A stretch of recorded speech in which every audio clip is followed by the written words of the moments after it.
create this awesome cinematic heat map effect in After Effects. Gonna right click, make a new adjustment layer. Gonna add a fast box blur.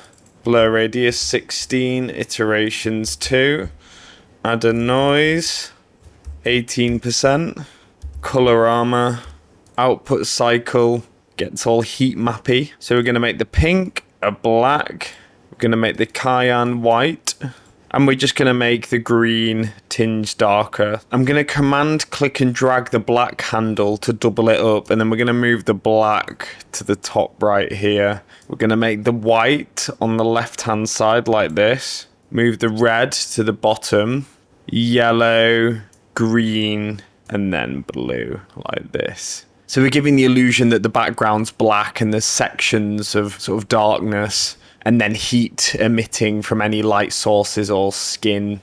Your scene might look different to mine, you know, there might be more light emitting in the scene, but I'm happy with this. If you found this tutorial helpful, then subscribe to Astrella for daily After Effects.